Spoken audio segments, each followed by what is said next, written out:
Next up, we're going to be checking out more of the Burgerkrieg's You Will Be Angry, Werewolf the Apocalypse lore. We've been doing a lot of the random groups, clans. Are they clans? I actually don't know. The Glasswalkers are next, but we got through some others that were interesting and retconned. A lot of retconning. And some people spilling the tea inside of my Discord about why certain groups are retconned, because someone in charge decided, we don't actually have to do them justice. We'll just get rid of them so we don't have to bother, because it's easier that way. Even though they had already done the work, and it's just for a good measure already, so they didn't need to worry about doing them justice because they already had, and the changed lore was well accepted and looked good and wasn't a stereotype. And someone's like, fuck it, I don't care enough. Yeah. Moving on, we're going to check it out. We're going to start with the Glasswalkers. Let's see where this goes. The Glasswalkers are builders and makers, strong political progressives who see no inherent contradiction between the natural and artificial worlds. They're hunted by the others, aren't they? After all, spirits of the river, tree, and snow exist, and so do spirits of concrete, steel, and electricity. Oh! I didn't realize we had electrical spirits or concrete spirits. Huh. Garou don't actually know about these spirits or don't care much for them, whereas a few even think of them as aspects of the Weaver, if not the worm, that need to be eradicated. Unlike most of the tribes, Glasswalkers prefer cities and operate within the structures of civilization, in which they see the same level of spiritual complexity as others see in woodlands. Science and engineering are to them a form of mysticism, and they're excellent at it, working to improve and green cities, to blur the lines between wild and urban, and to use the power of technology to fight the worm and all the other enemies of Gaia. They will... Wait, they're not just in cities, they're not just builders, but they use technology explicitly. I know in the previous videos, I made a lot of mentions like, this seems like the group that could actually work with the technocracy because they seem to be the supernatural heavies that just would happen to be useful. And also, if they die, the technocracy gets to have one more supernatural heavy die. But unironically, I could see someone working with them. I'm just stuck on the technocracy because I think their entire thing is cool. Like, they're the bad guy. I kind of like being there. This is a different faction than I was expecting, though. Will do business and amass resources which they can put back into the community to support cultural projects and the underprivileged, making humanity strong in their own fight against the worm. Among the Garou, who are by and large sort of country people, the Glasswalkers are often mistrusted, if not outright hated. Back during the days of the Impergium, the human genocide times, if you recall, it was the Glasswalkers who supported humanity, gave it the tools and knowledge to fight the Garou, even protected it outright. And they were never forgiven for being morally correct about that. Yeah, I thought they'd be hunted, and it sounds like they're not just hunted, they're absolutely ostracized. Yeah. And Martin, you mentioned there is a Werewolf Glasswalker NPC in Technocracy Reloaded, the newest Technocracy book.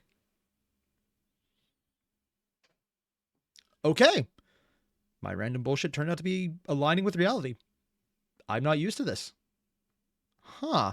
Many see them as corrupting agents of the Weaver who have essentially lost the wolves collectively. Little more than dogs at this point, and because of geographical separation, this political divide gets bigger every day. Wait, geographical separation?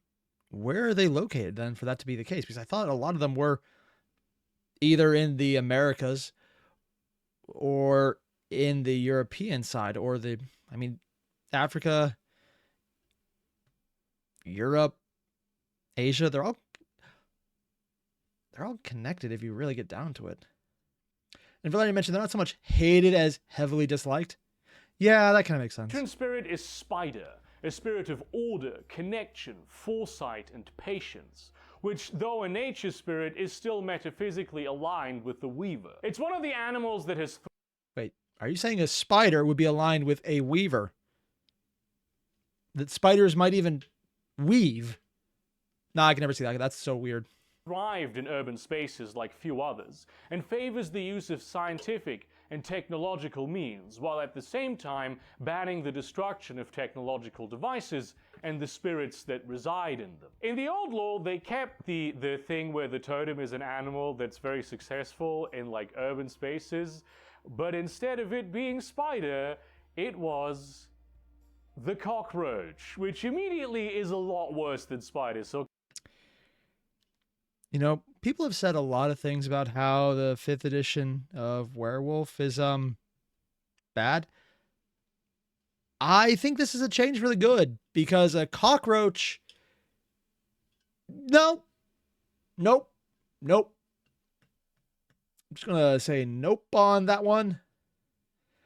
And Cosby, you mentioned most Garu live in the countryside, the glasswalkers are the cities, and the rural-urban divide. Oh, and the funny thing about that? I'm assuming whatever that funny thing is, I'm about to hit it. Probably. okay, they kind of did get an image upgrade in W5. They had their prehistoric origins in ancient Jewish culture around Palestine, and as a social caste had the job of basically playing prison guard to the human populations. Their aesthetic was very urbanized and modern, not in like the hobo-style bone gnawer manner, but in the slick suit and glass skyscrapers manner. They were quite formally organized for Garu, which they probably still are. In general, they tended to be very integrated into human cultures, and thus the most likely among Garu to view the animist elements of the spirit world through a non-animist lens. Oh. Because they'd have a more human-centric understanding, because they're probably empathizing more with humans than other were creatures. Also because they're hated by other wares of their type. Okay. And Cosmic laughs in arachnophobia. Yeah, that would actually suck then. Sorry about that, man. Just if it helps, think of them as lobsters that are on land.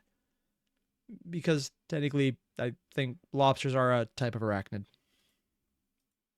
Some classic Glasswalker characters might be the director of an environment-focused charity in San Francisco, an anti-government hacker in Moscow they just cannot catch, or a city guide in Rome who communicates with the ancient spirits and admittedly, the hacker in Moscow they can't catch would be worse if they did, because still werewolf.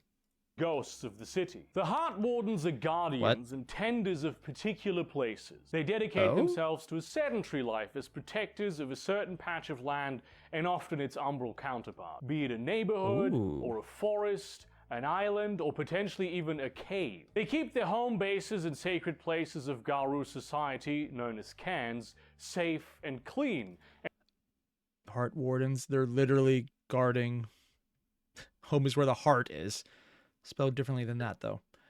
This sounds like a great option for doing an exploring campaign and just randomly coming out across a werewolf in an area that you know is going to be really cool. It's like, how do we know it's cool? Because there's a werewolf guarding it. If this has not been used as a hook, I do not know what would be wrong with someone. That sounds amazing. And usually know every local spirit by name and appellation. They might do this by fostering a community and nurturing the love of humans and animals living in the area. So it's not or they just might Garu. buy a big plot of land and put keep out signs on the fences. And if So, yeah, this definitely seems like the best faction not to play as, but definitely to have in the game. Sorry, this right here seems like the quest giver. This is the quest giver. More than anyone else. It's not the faction you lose. It's the, here's an interesting place with interesting people and the guy who knows everything or wants you out. So either it's the quest giver who's giving you the helpful advice to protect their land, or the person you're going to rob because they have some cool shit in the land they protect. If they don't have the money for that, they might just try to make the place so scary and inhospitable that no one wants to go there. Hospitality is a big deal to them, and they expect you to respect the places they tend just as they will make you comfortable in them. Especially in cans, which are inherently magical places, there's certain rules you do not break, and those change from place to place and sometimes time to time. A Heart Warden will always keep you posted on that front, hopefully. If, of course, you absolutely need to go through the heavy door and down the mine shaft because you know down there is a spirit of steam that's keeping the place heated, but also it has information as to the whereabouts of a weaver-aligned piping spirit it used to run with, and it might not be too willing to reveal that information voluntarily, the Heart Warden is going to be a problem for you. This is also the main concern some Garou have with the Heart Wardens. They're very focused on place. Oh. So the internal drama with them and the rest of their society is it's not about the bigger goals. It's about this is what's literally within my reach. Fuck all y'all. So they probably are fine with how the world is moving as long as their plot is fine. But there's probably a lot who hate them because they're fine with the actual apocalypse because their plot is fine for now. And probably weren't the most helpful because of that. Ooh. And Kronk, lobsters aren't arachnid, they are crustacean. Like arachnids, they are arthropods, but it doesn't make them arachnids. Very similar, though. And apparently, if you had a massive spider, they would taste similar to lobster. I'm not going to acknowledge the person I learned that from because they talked about something that I don't actually think was arachnid, and I don't acknowledge anything that large that would look like a spider that you could actually find meat in. Let's ignore this entire topic. On maintaining stability in an eroding world. Notorious homebodies who will only go out to fight if their particular slice of Gaia is threatened. Oh dear God! They're freaking hobbits!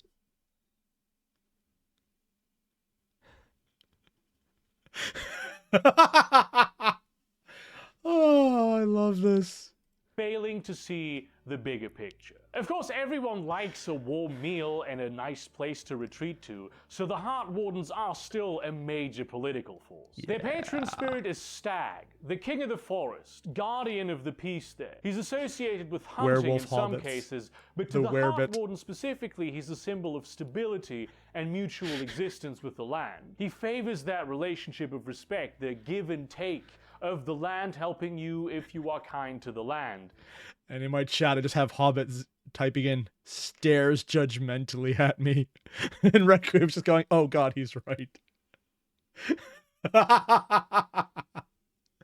Oh my God, we have werewolf hobbits. We have the were-hobbits. Oh, I am never unseeing this. Because this is literally the best thing ever. I thought the Glasswalkers would be the upside, but no. The Were-Hobbits are now the best thing ever. And Cosmic's just adding it. Oh, God damn it, Airier. I am fine with that. I guessed. Hey, what's up, man? You're welcome back.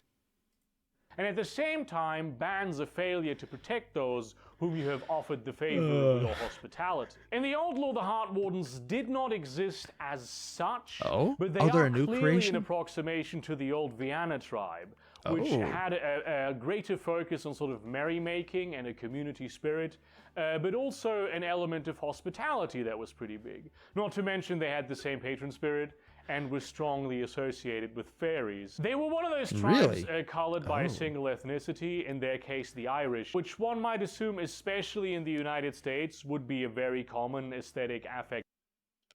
Huh, yeah, the Irish. That is basically, we got shipped everywhere by the British. That could be any ethnicity at this point. It's less who's Irish and more who isn't at this point. They still love stories of the old country, but because they don't travel much, I'd assume there's actually not a huge amount of cultural exchange. But then again, you know, there is the internet. Some classic Heart Warden characters might be the trusty innkeep on a remote road in the Scottish Highlands, who always has a story to tell, a farmer in Morocco trying to keep spirits of the desert from invading their region, or the local law of a tiny Inuit community in Nunavut. The Red Talons are radically wild. Just going to throw in their last thing about the were-hobbits. Hobbit mention, actually I'm just going to bring up. There was no mention of food or pipeweed. I refuse to acknowledge this. No. They mentioned food. Because they made warm meals, so they're still expected. And Cosmic, I can make many topical jokes. I choose not to. Well, that is a mistake you have to get over, Cosmic. One of these days, you need to embrace the joke. Let it flow through you. And then admittedly run away and say it's someone else's fault. Like everyone else. unapologetic of their beastly side, understanding the natural world as more pure and more real than what humans and human lovers call civilization. They think that though the worm is a problem, the weaver is the real villain. And to protect the nature it is murdering, it and all its servants must be put back in their box. Oh, they probably hate the Glasswalkers the most then. Because it'd be traitors essentially to them. Oh. This almost seems like one of those, we're not the bad guys, but we're definitely the mid-season antagonist who gets more attention. If not outright destroyed. They see the deforestation, the coral bleaching, the climate change, the habitat destruction, and refuse inaction and compromise, because that always favors the establishment. Only if the world is returned to a pure state, the weaver slain, can the worm be defeated and the balance returned. Violence and power are the language of this tribe, and everything they do is colored by a primordial bent. To sit around and talk is a tool of evil. Real Garou don't do that. As the tribe with the largest number of wolf-born Garou, they understand themselves to be closest to the natural ideal. Wait, wolf-born? Is that implying that they mated with wolves as opposed to others who mated with humans? Because I honestly just assumed that Garou mated with other Garou. Are they different species or just different flavors that have the same genetics? I'm getting way too into this. Huh.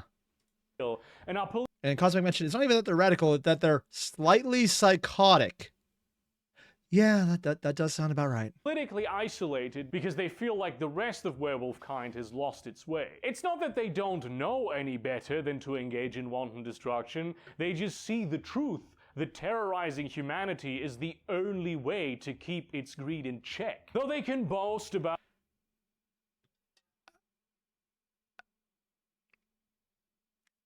fear is a great motivator not to do stupid shit. representing some greater ideal and even impress. Also, the thing I just got too far into, Cosmic mentioned Garou can't breed with other Garou. That creates something called metis. Google it. There's something. Ooh, they haven't come up in this video yet, but I'm kind of hoping they do because that sounds interesting. And probably a little fucked up. Some people that way. Among the Garou, the red talons are considered loose cannons, or rather fangs, who harbor radical and, quite frankly, genocidal views. Yeah. To them, the Impergium is not a lesson in the excesses of rage, it's a lost golden age that ought to be ushered in once again. Most Garou frown on the murder of innocent humans, and the red talons are disgusted. Wait. Most frown on it? Just based on what he said, I was under the assumption that they were either indifferent to accepting, minus the factions who explicitly knew better.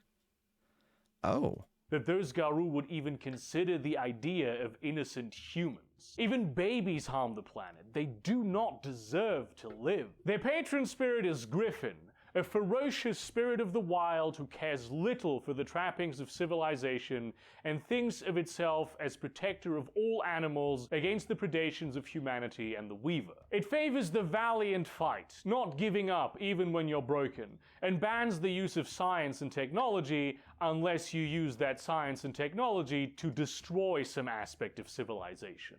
So in other words, hypocrisy is fine. Yeah, that kind of fits. That fits. Computer virus that nukes the entire internet is something even Griffin can get behind.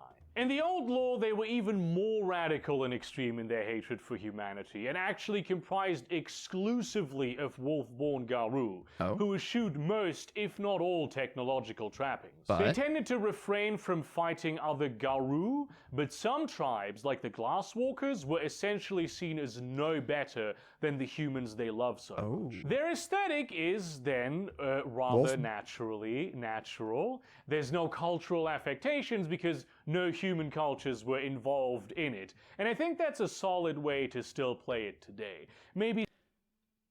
Wait, does that mean that there's a different way to play it today? Also, Thomas Rolter mentioned there are human-born, wolf-born, and werewolf-born. I don't know what werewolf-born would be then. I'm assuming they start in that form? Huh. Maybe something a little bit of ye olden timey might do the trick. Maybe something that pragmatically incorporates trash now and then, like how fish use shipwrecks as reef, for instance. But that might get you some side-eye from certain Red Talons. Yeah. Some classic Red Talon characters might be whatever is responsible for all those national park disappearances David Paulides keeps talking about. Who? An isolated rebel in China sabotaging the Communist Party's many hydrological megaprojects. Or a surprisingly friendly... I mean, that wouldn't be hard. All you have to do is let them do their job as normal, and it would fall apart on its own. I'm looking at you, the giant tunnel project that's being infinitely delayed and slowly built up, but also at the same time is trying to divert an entire river underground because that's a thing that's being done, and I'm sure it'll never in any way, shape, or form cause an ecological breakdown, or the giant dam that's already leaking. Wolf that a group of young environmental activists encountered while they spiked the chainsaws of a local logging operation in Poland. The Shadow Lords are strategists and schemers, They have schemers? I thought the essentially rogue and the information brokers were the schemers. Huh. This seems weird. masters of power politics, be it force projection or interpersonal hierarchies. They like to rule, not through pedigree, but through actual real power. How do you force project as a werewolf when your initial "I'm a werewolf" is not already going to be recognized? That's like saying, I have brought 3 nukes to a nuke fight. It's like, yeah, we know we're in a nuke fight. If you know you're fighting against werewolves, the force projection is already, we're fighting against werewolves.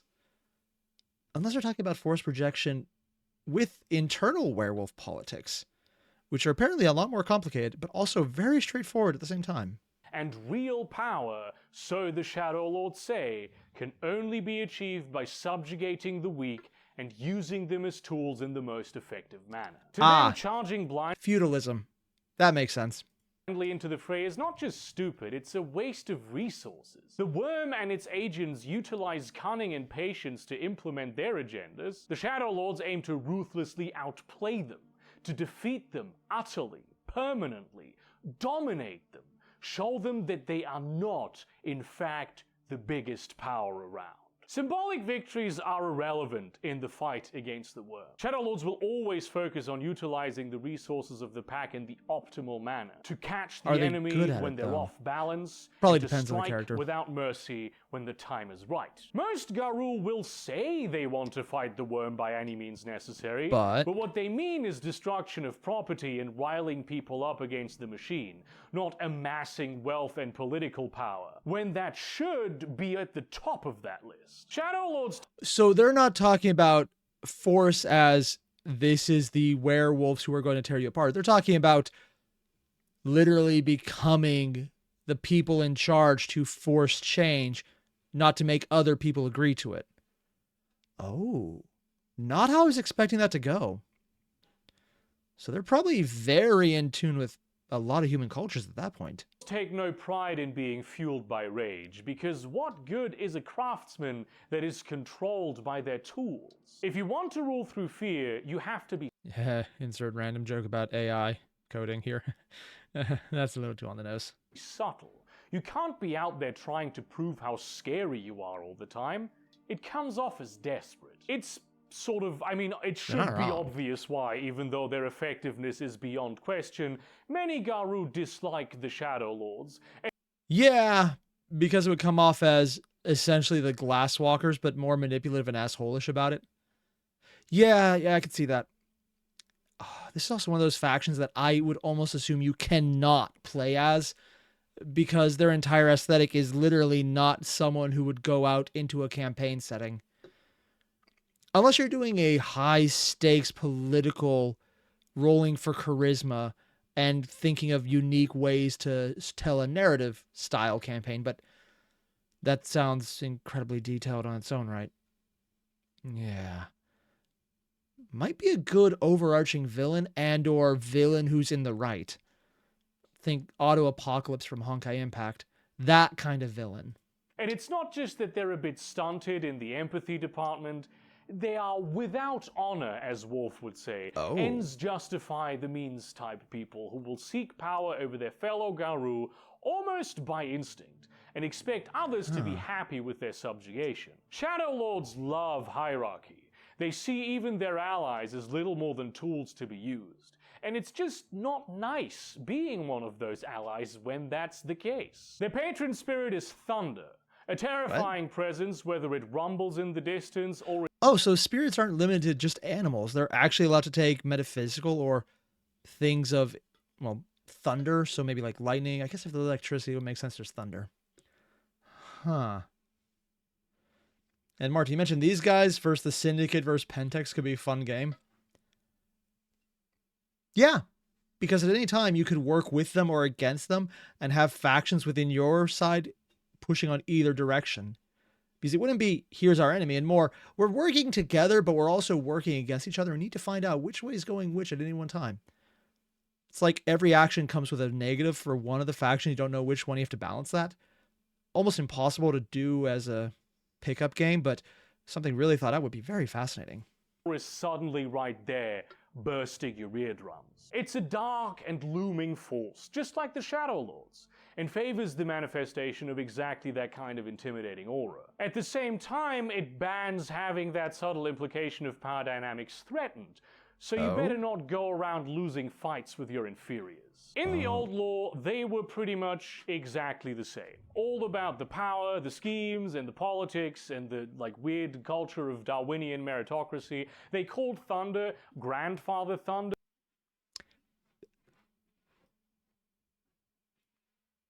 Spirits can be concepts.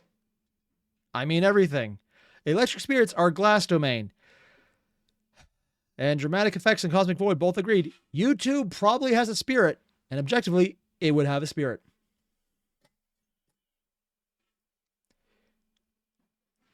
You can run a Werewolf the Apocalypse game with a YouTube spirit. Theoretically, you can make a YouTuber werewolf. Sure, why not? Oh my God. Which, quite frankly, who is to stop you from doing that now? Yeah. Affectionately. They had groups concerned with infiltrating Wormfall and otherwise rogue tribes. Infiltrating? So who knows if they still aren't doing that today? Their aesthetic was often a mix of... Oh, they'll infiltrate other tribes. So in other words, if there's someone ambitious who's gaining rank within it, that would be an easy way to say it's them or someone else. So you can either play it as they're the bad guy or they're actually a good guy doing bad things for the right reason because they don't have pride. Oh, so many plot hooks. Central Asian steppe cultural themes with a strong... Bill Larson, a like and subscribe. Sorry, like and subscribe. I don't even...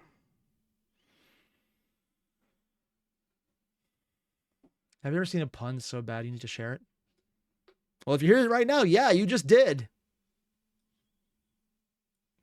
Strong touch of the Eastern European, Oh a little God. Cossack here, a little Yugoslavian there. But it ultimately always took a back seat to whatever affectations might be the most useful and scary at any given moment. So you should expect nowadays black suits and mirror shades. Some classic Shadow Lord... Wait, unironically,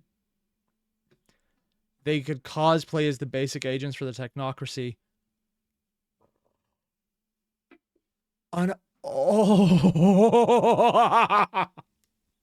They could be confused with technocracy agents. So you run into a mage campaign where the mage freaks out because they think that technocracy's on them, and where no, it's not. It's just these guys who are probably doing a power dynamics bullshit. Because werewolves are not always that up on non-werewolf things, so they don't always know vampires. They probably don't know that much about mages. So there could be a really great misunderstanding of, we're walking into this fight against mages. They're not mages. Oh, early on, that would be a great way to think you're fighting 1A, pull the bait and switch, and suddenly, all werewolves. Early in a mage game, that sounds like the absolute best way for a DM to, let's go with give an interesting encounter to their players.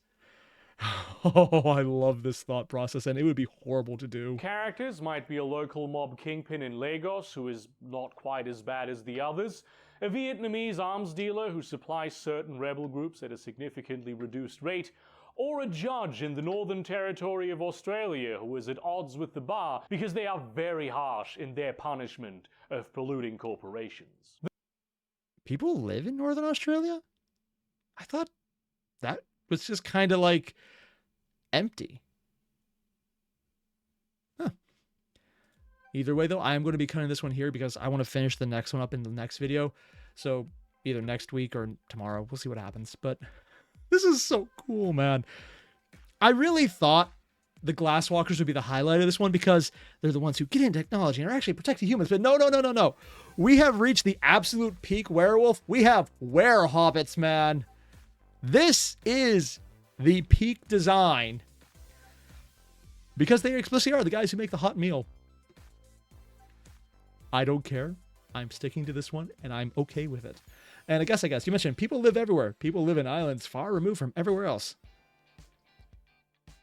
And I guess, how did the British get Tristan da Cunha? I don't know what that word is. Oh, and Siren, you mentioned it's a massive farmland, the Northern Territory. Oh. So it's kind of like the Midwest for America, where you have Ohio and no one acknowledges it exists. Got it. And Hobbit mentioning it's not fucking canon. Just like Kitten and Shadow Sun. I disagree. Either way, if you guys like this, there's a link below. Not Cosmic, that's the next video later on. Now, Burgerkrieg did an amazing job, and I love the way he's bringing this up. I don't know anything about this lore, and finding out is freaking cool, man. So hit him up. He's doing a great job. I'll see you guys in the next one. Adios.